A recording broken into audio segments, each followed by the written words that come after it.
শুরু করি। প্রশ্ন করি তোমার, ধন্যবাদ।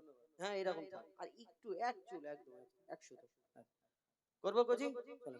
প্রশ্ন করি তোমার, তার জবাব দাও আমার। প্রশ্ন করি তোমার, তার জবাব দাও আমার। না যদি দাও জবাব, কি করবো? ফাইন করবো? আচ্ছা পয়সা আছে, 100 টাকা পেয়েছে। প্রশ্ন করি তোমার, তার জবাব দাও আমার। প্রশ্ন করি তোমার, তার জবাব দাও আমার। না যদি দাও জবাব, করব ফাইন তোমার। না যদি দাও জবাব, করব ফাইন তোমার। করব? হ্যাঁ করো। নামাজ পড়ো, নামাজ হ্যাঁ, কেমন করে পড়ো? নামাজে প্রথমে নিয়াত করতে হবে, সানা পড়ার পরে স্পিড জোরে, সময় নিলে সূরা হবে। কেরাত পড়ার পরে রুকু সিজদা বৈঠক, তারপর সালাম ফিরতে সালাম। হবে। হ্যাঁ আর জানাজার নামাজ পড়ো? হ্যাঁ পড়েছি। কেরম করে পড়ো? জানাজা নামাজে নিয়াত করার পরে, সানা পড়ার আল্লাহু পরে, আকবার দরুদ পড়ে শরীফ পড়ার পরে, জোর মাইয়াতের স্পিড দোয়া, তারপরে সালাম সালাম ফিরাতে ফেরা। হবে। হ্যাঁ। আচ্ছা জানাজা ওই নামাজ পড়ে রুকু সিজদা করো, কিন্তু জানাজার নামাজ পড়লে রুকু সিজদা কেন করো? বলো শোনো, বলো। জানাজার রুকু আর সিজদা ওই কেন নাই? জানাজার রুকু আর সিজদা ওই কেন নাই? উত্তর কেমন দাও তুমি, দেখতে আজ আমি চাই। জানাজার রুকু আর সিজদা ওই কেন নাই? উত্তর কেমন দাও তুমি, দেখতে আজ আমি চাই। উত্তর যদি না পারো, বুঝবো তুমি বেকার। উত্তর যদি না পারো, বুঝবো তুমি বেকার। না যদি দাও জবাব, কি করবো? করবো ফাইন তোমার। নারী তাকবীর। শোন, আমি যদি দুটো প্রশ্নের উত্তর হেরে যাই, ও যদি দিয়ে দেয়, তাও ভরসা থাকবে তো আমার প্রতি? ঘুরে গেলে হবে না। ঠিক আছে দাও, আগে সেটিং করি, এরা ঘুরে যাই। তুমি বললে জানাজায় রুকু সিজদা নাই কেন, তাই তো? ইনশাআল্লাহ উত্তর দেবে। একবার যোগ ভাইরা তাকবীর দেওয়া যাবে নাকি? হ্যাঁ সে কি তাকবীর হ্যাঁ দেবে আমি দাও তো জানি। দেখি, নারাই তাকবীর। হ্যাঁ ওই ওয়াও, মাশাআল্লাহ। কে দিচ্ছি রে? হ্যালো, একটু বেস কমিয়ে দাও তো বিয়ে একটু। দিয়ে দেবো। হ্যালো দাও। হ্যালো। তাহলে তুমি শোনো উত্তরটা, মন দিয়ে শোনো, ঠিক আছে? মাইয়া তেরি সামনে এটাই বেশ বেশ শুনছো? পেলেনটা না, পেলেনটা না। হ্যাঁ হ্যাঁ, ওটা একটু ডগ ডগ করছে। নাও নাও, তোমার জন্য হ্যালো। জান হাজির। হ্যাঁ নাও শুনতে পাচ্ছ? হ্যাঁ, আমি কি কালা নাকি? আচ্ছা শোনো। মাইয়া তেরি সামনে সিজদা যদি করা হয়। শুনছো? সেই বলে শুনছো?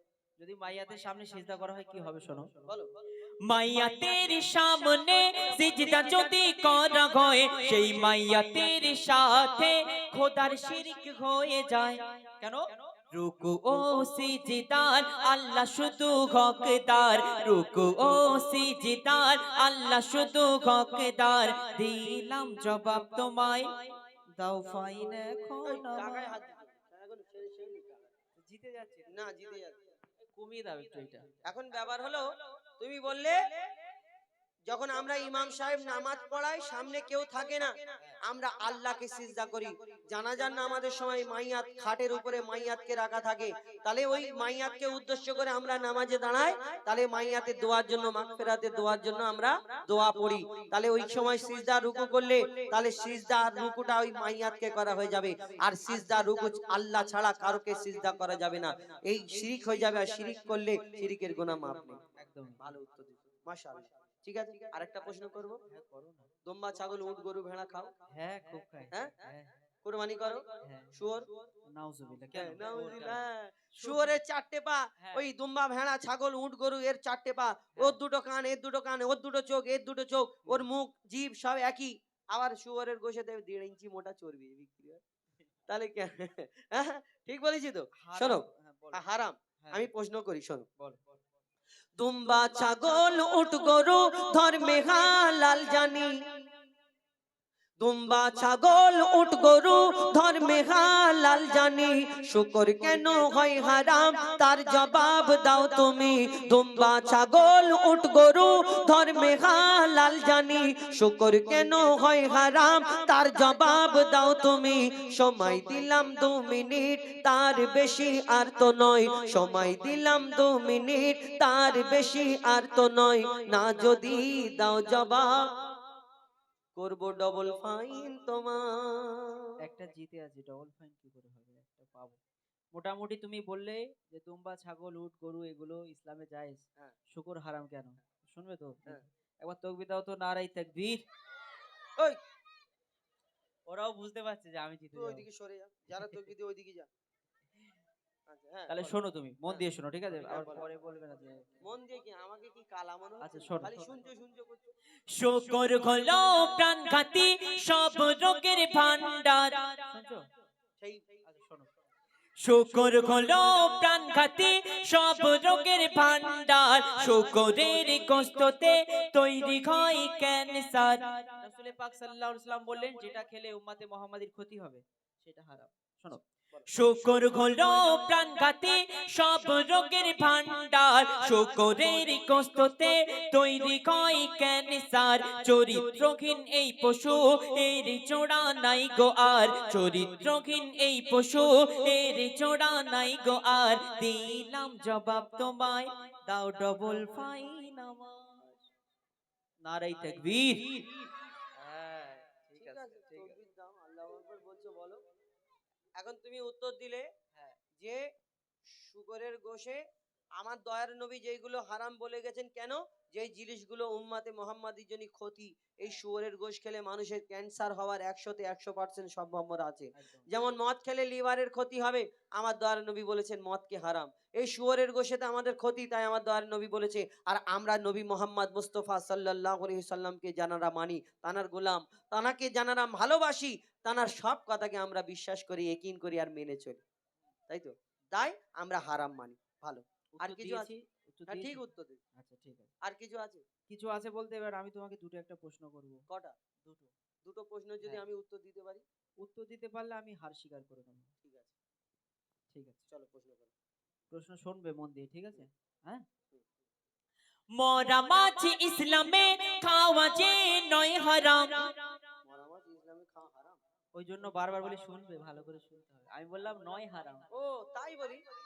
শুকটি মাছ সে মরে পচে কাঠ শুকিয়ে কাঠ তাকে উচ্ছেদে বেগুন দিয়ে রেঁধে খেয়ে নিচ্ছে, তাই বলি হারাম কি করে হয়? বলো। শোনো, মরা মাছ ইসলামে খাওয়া যে নয় হারাম, কিন্তু মরা মুরগি ওই খাওয়া কেন হারাম? শুনতে পাচ্ছ নাকি? সেই বলো। আচ্ছা শোনো। মরা মাছ ইসলামে খাওয়া যে নয় হারাম, কিন্তু মরা মুরগি ওই খাওয়া কেন হারাম? আশা রাখি এর জবাব দেবে সঠিক আমার। আশা রাখি এর জবাব দেবে সঠিক আমার। না যদি দাও জবাব, করব ফাইন তোমার। আচ্ছা করবো ফাইন তোমার। আচ্ছা কোচির আমার উপরে ভরসা আছে, আমি উত্তর দিতে পারবো? এ বড় কঠিন মতন প্রশ্ন করেছে, মরা মাছ হালাল, মুরগি মরা মুরগি কেন হারাম, ডেঞ্জার প্রশ্ন করেছে। তাহলে কড়া করে উত্তর দিতে হবে, জোরে তাকবীর দাও, নারে তাকবীর। ঠিক আছে, তুমি বললে মরা মুরগি হারাম। মরা মুরগি কেন হারাম? দেখবেন আমাদের ওই টুপিওয়ালা দাড়িওয়ালা যদি কোনো হোটেলে খেতে যায়, ওয়েটাররা এসে বলে যে দাদা বা হুজুর বা কাকা বা চাচা, আমাদের এরম করে দেখায় যে হালাল করা, জানে এরা মাল মটকানো খাবে না, টুপি মাথায় দেয়, একদম। মটকানো খাবে না। তাহলে তুমি ভালো করে শোনো, বলো। মুরগি মরা কেন হারাম? শোনো ভাই, মুরগি ওই যখনই মারা যায়, তবে ফের পরে বলবে না, বুঝতে পারিনি, ঠিক আছে? ভালো করে মন দিয়ে শোনো। শোনো ভাই, মুরগি ওই যখনই মারা যায়, ওর যত রক্ত সব গোস্ত ওই শুষে নেয়। রক্তে থাকে জীবাণু, গোস্ত দূষিত হয়, যদি জবাই করা হয় রক্ত সব বেরিয়ে যায়। রক্ত পান হয় হারাম, এই যে হুকুম খোদার। রক্ত পান হয় হারাম, এই যে হুকুম খোদার। দিলাম জবাব তোমায়, কি করবে বলো এখন আমায়? নারে তাকবীর। 70% বুঝতে পেরেছি। 70% বুঝতে পেরেছি। হ্যাঁ, সুরে বলেছো তো আমার ঠিক মনে আমি পড়ছে। বললুম যে তোমাকে যে হ্যাঁ। ভালো করে বোঝো। যাই হোক, সময় বেশি নেই, হুম। আমরা বেশি সময় নষ্ট করে লাভ নেই। মোরা মুরগি যখন মারা যায়, এর ভিতরে যে রক্ত চলাচল করে, এই মাংসটা এত শুকনো মাংস, দেখবেন ডাক্তার আমাদের রেড মিট খেতে বারণ করে, মুরগির মাংস কম করে একটু খেতে বলে। কিন্তু এই মুরগির মাংসটা এত শুকনো জাতের মাংস, ওই যে রক্তটা মুরগি মারা গেলে সঙ্গে সঙ্গে রক্তটা ওই মাংসটা শুষে নেয়, যেমন কাপড়, শুকনো কাপড় ভিজে ওই পানিতে দিলে পানি টেনে নেয়, ওই রক্তটা শুষে নেয় মাংসটা। তাহলে ওর ভিতরে যে রক্তটা ঢুকে গেল, সেই মাংসটা যদি আমরা ঘষে ভালো করে ধুয়ে রান্না করে খাই, তাহলে সেই মাংসের ভিতরে রক্ত ঢুকে গেল, মাংসটা খাওয়া রক্তটা খাওয়ার সমান। আল্লাহ বলেছে আমাদের জন্য রক্ত পান করা হারাম। তাহলে বোঝাতে পারলাম? মাশাআল্লাহ হ্যাঁ। মাশাআল্লাহ, বহুত খুব। আর একবার একটা কি আছে তাকবীর দাও তো, জলদি বল। নারাই তাকবীর। হ্যাঁ ঠিক আছে, তোমাকে আমি এই শেষ প্রশ্ন করছি, যদি তুমি উত্তর দিতে পারো মোটামুটি আমি হেরে যাও, হার হেরে স্বীকার যাও করে নেবো। পুকুরে নামবে। না পুকুরে নামা যায়? তাহলে বলো। কান ধরে মাপ চাইবে। না, কান ধরা না যায় এত কান, লোকের আমিও সামনে? কান ধরবো। আমি যদি হেরে যাই কান ধরবো। আচ্ছা ঠিক আছে। আমার ভাই গাছে উঠে গজল শুনবে। বসো বসো বসো, বসো, কি জ্বালা। যাই হোক, তোমাকে আমি নীল শেষ তো প্রশ্ন। এনারা দেখা পাইনি বলে, হ্যাঁ। দেখা পেলে ওইটা তুলে আর ওইটা বলে গাছে উঠে গজল। বলো। মোটামুটি তোমার এই শেষ প্রশ্ন মন দিয়ে শুনতে কি হবে, ঠিক আছে? সুন্দর চেয়ারে বসেছিল, ওনাকে দেখলাম, বললাম না নেমে আচ্ছা যাও। শোনো, হ্যাঁ। কোরআনের কোন সূরায় বলো বিসমিল্লাহ নাই? সুবহানাল্লাহ, তাকবীর দাও, নারী তাকবীর। এমন প্রশ্ন করেছে জিতে গেছি, তোমরা সবাই জানো তো? হ্যাঁ হ্যাঁ, চুপ করে বসো। এ বাচ্চাদের মতো প্রশ্ন করেছে, কান ধরার জন্য আচ্ছা রেডি শোনো, হলো। প্রশ্নটাকে শোনো। কোরআনের কোন সূরায় বলো বিসমিল্লাহ নাই? কেমন তুমি বাহাদুর তার প্রমাণ দেখতে চাই। আমি কোন জায়গায় বলেছি আমার নাম এমডি বাহাদুর? হুযায়ফা। তাহলে আচ্ছা না। ঠিক আছে, চেঞ্জ করে দিচ্ছি, শোনো। কোরআনের কোন সূরায় বলো বিসমিল্লাহ নাই? কেমন তুমি ওস্তাদ তার প্রমাণ দেখতে চাই। মনে হয় এর জবাব নাই কাছে গো তোমার, মনে হয় এর জবাব নাই কাছে গো তোমার। না যদি দাও জবাব করব ফাইন। ফাইন ফাইন ভুলে যাও, কান ধরার জন্য রেডি হও। তুমি কি বললে? কোন সূরায় বিসমিল্লাহ নাই কোরআনে? শোনো, বলো। তাহলে মন দিয়ে শুনে নাও ছোট ভাই, তাহলে মন দিয়ে শুনে নাও ছোট ভাই, কোরআনের সূরা, কোরআনের সূরা তাওবাতে বিসমিল্লাহ নাই। তাহলে মন দিয়ে শুনে নাও ছোট ভাই, কোরআনের সূরা তাওবাতে বিসমিল্লাহ নাই। এবার তুমি হার স্বীকার করো সামনে সবার, এবার তুমি হার স্বীকার করো সামনে সবার। দিলাম জবাব তোমায়, কান ধরার জন্য হও তৈয়ার। নারে তাকবীর। মাশাআল্লাহ, খুব সুন্দর না হয়েছে। মাশাআল্লাহ সুন্দর না, আমি তোমাকে যেটা বলেছি ওটা করো। তুমি জিতে গেছো। না জিতে না, না মাপ না চাও। ঠিক। মাপ, এবার মাপ চাইলাম না মোটামুটি। না কম তো কম। আচ্ছা ঠিক আছে। আর জীবনে কোনোদিন লাগবে না। তোমার ভাই আবুল কালাম, হ্যাঁ। ও এই ঝগড়া করে করে করে এতদিন হেরে হেরে ও আলাদা হয়ে গেছে। আচ্ছা আর তুমি তো ওর ভাই সালাম। ঠিক আছে, এবার দুই ওরম ভাই একদিন লাগবে। দুই ভাই একদিন লাগবে। তুমি ঠিক দুই ভাই আছে। কেন, তোমাদের পুরো ফ্যামিলিকে নিয়ে আসবে, আচ্ছা ঠিক একা আছে। দেখে দেবো। এখন আমাদের যে গজল ফরমাইশ আল কোরআন, ওইটা বলবো। তারপরে ওই শোভা বারাতে গজলটা বের করো তো। আর আমার মুর্শিদ ভাই এই গজলটা কেন, কোন সে নূরের ঝলক দেখে, কে দিল তুমি?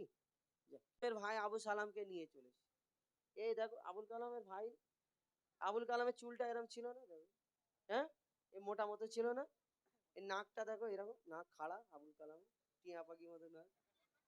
হ্যাঁ, ঠিক আবুল কালামের ভাইকে আমি জোগাড় করেছি আবু সালাম। একে একে একটা দুটো প্রশ্ন করব, এ আমাকে প্রশ্ন করবে। এই প্রশ্ন উত্তরের মধ্যে ঝগড়া বলতে, এতে কোনো বাপ মার গজলটা অনেক বড় ছিল, অনেক কথাবার্তা ছিল, এটা ইকো দেবে না, হ্যাঁ একদম হালকা ইকো। তো ওই গজলে, এই গজলটা আমরা অনেক দিন গেয়েছি, বাপ মার গজল, এবার অনেক কথাবার্তাও ছিল। তো আমরা চেষ্টা করেছি একটু, মানে একদম অল্প সময়ে একটা কিছু ইসলামিক প্রশ্ন উত্তরের ভিতরে। দেখবেন আমরা নামাজ পড়ি, ইমাম সাহেব আমার সামনে দাঁড়িয়ে থাকে, থাকে তো। কিন্তু জানাজার নামাজ পড়ি, তখন ইমাম সাহেব আমাদের সামনে থাকে ভাই। কিন্তু এমনি নামাজ পড়লে ইমাম সাহেব রুকুতে যায়, সিজদা করে, বৈঠক করে, সালাম ফেরে, করে না? কিন্তু জানাজার নামাজ যখন পড়ে ইমাম সাহেব সামনে থাকে, উনি বলে কাতার সোজা করে না, আল্লাহু আকবার বলে নিয়াত করে। কিন্তু ইমাম সাহেবকে কোনোদিন দেখলুনি রুকু যাচ্ছে, সিজদা যাচ্ছে? যায়? যায় না কেন? তাহলে ওই নামাজে যদি রুকু সিজদা হয়, জানাজার নামাজ কেন রুকু সিজদা হয় না? সব তো সেম সেম প্রসেস প্রায়। কিন্তু আবার দেখবেন অনেক জিনিস আমাদের জন্য হালাল, অনেক জিনিস হারাম। যেমন শুয়োর, ওই শুয়োরের কথা বললে আমার অনেক মা বোনের বাবাকে তওবা তওবা তওবা। কেন শুয়োরের নাম নিলে আমার অনেক মা বোনেরা, মুফতি সাহেব আছে বলে 41 দিন নাকি জবান নাপাক হয়ে যায়, 41 দিন জবান নাপাক হয়ে যায়।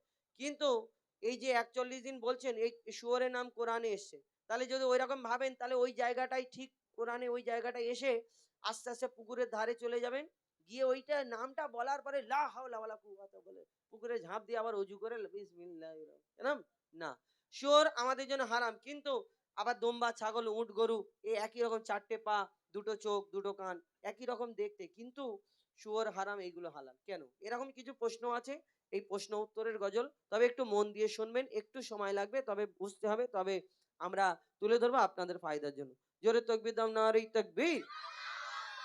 আর একবার তোমাদের ডিস্টার্ব করব, সেটা হলো এই যে তোমরা আমার দিকে না এর দিকে, কে কে আমার দিকে হাত তুলে দেখো। তোমরা না হুজুর, আচ্ছা ঠিক আছে, কিন্তু যে যে আমার দিকে, আমি যখন তকবীর দেবো আল্লাহু আকবার, হাত নামাও, আল্লাহু আকবার বলবে, আর এ যখন বলবে তকবীর দিলে হবে না, গায়ে পানি দেবো আমি। অন্যদিকে হলে হয় একদিকে থাকতে হবে, আমার দিকে থাকবে, নাহলে এই দিকে। আমার দিকে যারা, তারা জোরে জোরে জোরে জোরে তকবীর দাও, নারে তাকবীর। তুমি তকবীর দাও। নারে তাকবীর। আচ্ছা আমার যুবক ওই ভাইরা আমার দিকে তো, দিকে। তোমরা তোমরা আমার দিকে তো, এবার তোমরা তো দাও তো নারে তাকবীর। শোনো যুবক ভাই, এনার এর দিকে যদি হও ফেসে যাবে কিন্তু। কেন? কেন আমরা একটা একটা চুক্তি করব, যে হারবে সে তার দলবল নিয়ে পুকুরে নামতে হবে। ঠিক আছে, সেরকম ঠান্ডা পড়ে না। আচ্ছা ঠিক আছে, চলো।